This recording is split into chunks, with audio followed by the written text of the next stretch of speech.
Hello students, welcome back to my channel Self Study by Sheikh Tasim. So I am here with a new topic, Rajya Sabha. Let us start very fast without wasting a moment. What do you mean by Rajya Sabha? Rajya Sabha is the council of states of the upper house of the parliament. राज्य सभा क्या होता है? राज्य सभा राज्यों का की परिषद या संसद का उच्च सदन है. Now let us talk about the composition. Composition means संगठन, how it has been made. The numerical strength of the Rajya Sabha is 250. राज्य सभा की संख्यात्मक शक्ति कितनी है? 250. The number of members to the Rajya Sabha is allotted on the basis of the population of the states.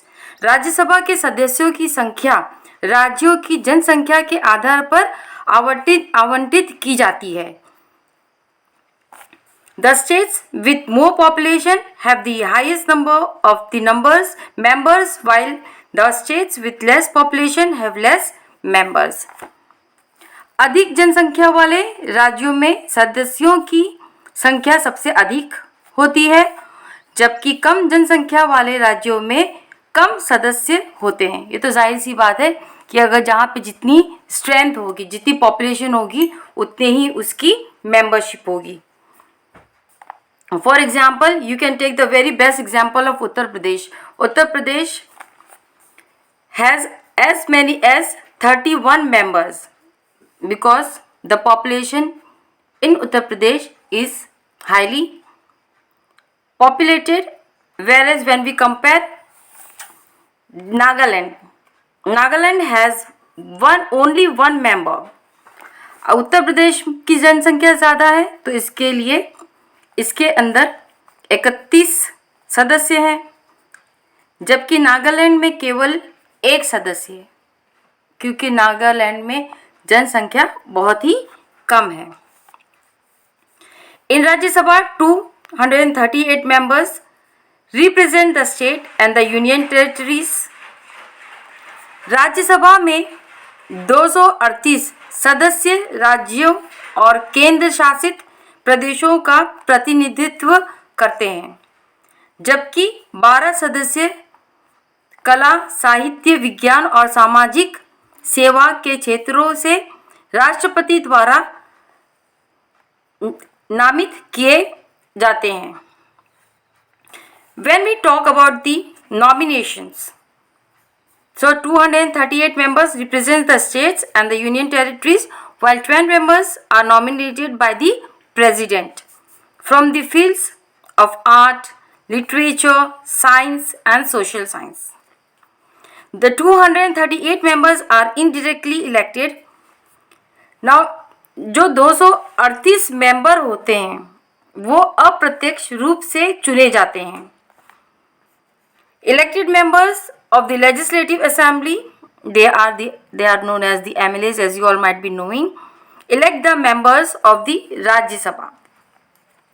विधानसभा के निर्वाचित सदस्य, जो विधायक जिन्हें कहा जाता है, राज्यसभा के सदस्यों का चुनाव करते हैं.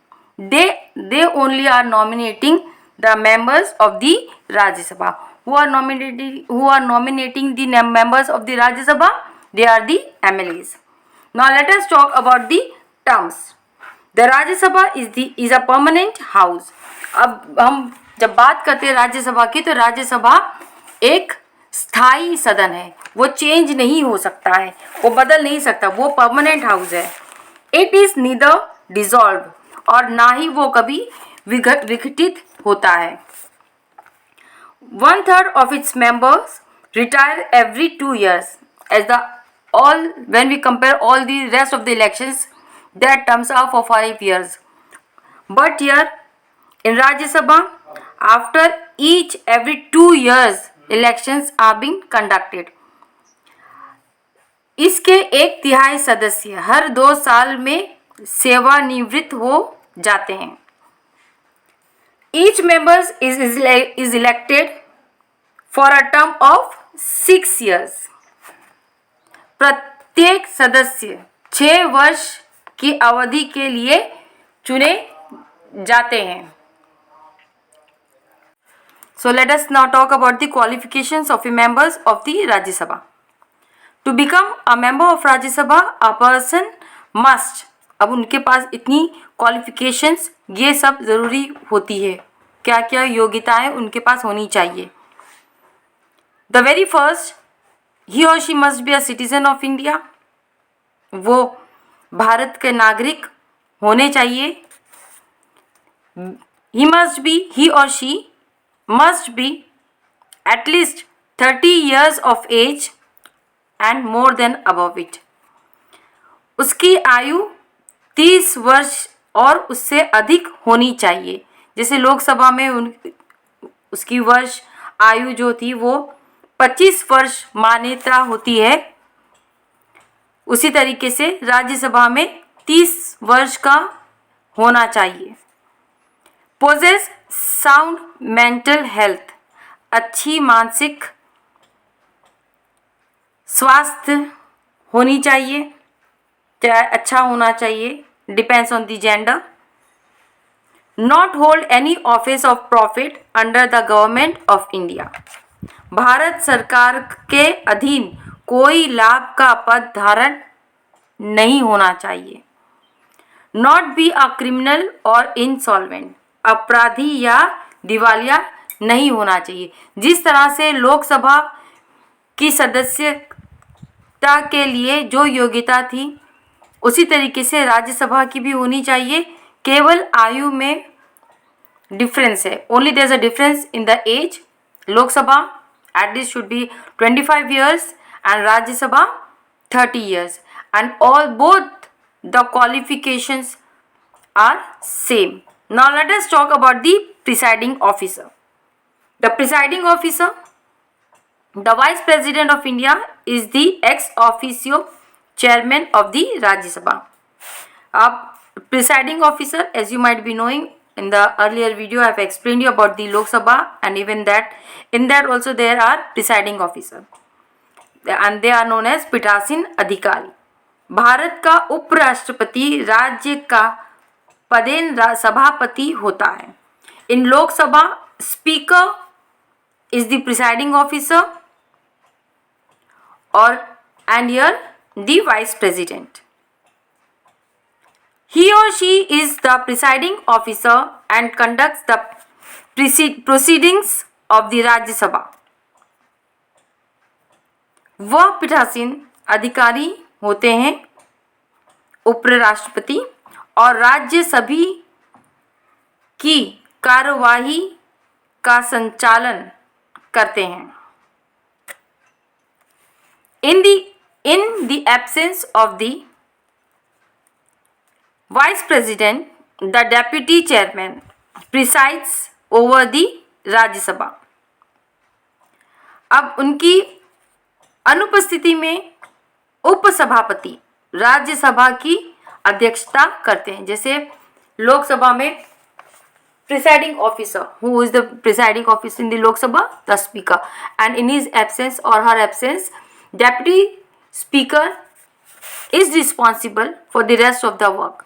So here, who is responsible? The deputy chairman, that is the Upsabhapati. The deputy chairman is elected from among the members of the Rajya Sabha by majority vote.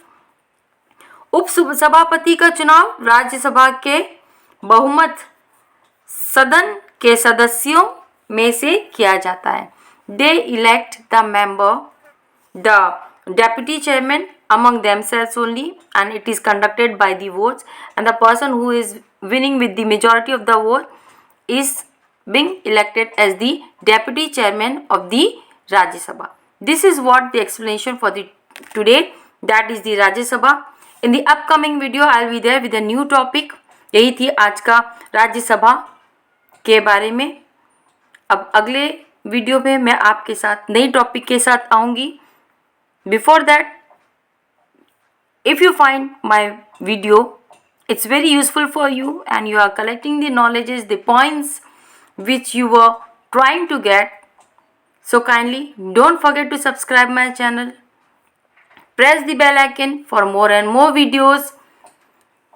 अगर आपको मेरा वीडियो पसंद है, आपको इसमें से कुछ सीखने को मिल रहा है, आप इसमें से कुछ पॉइंट्स कलेक्ट कर पा रहे हैं, तो अगले आने वाले वीडियो के लिए आप मेरे चैनल को सब्सक्राइब करना ना भूलें। ज़्यादा से ज़्यादा व्यूज़ बढ़ाइए, बेल आइकन दबाइए, ताकि आपको मेरा नए नए वीडियो में जो मैं लेकर आ रही हूँ एक्सप्लेनेशन, वो आप तक पहुँच सके। Till then, good bye.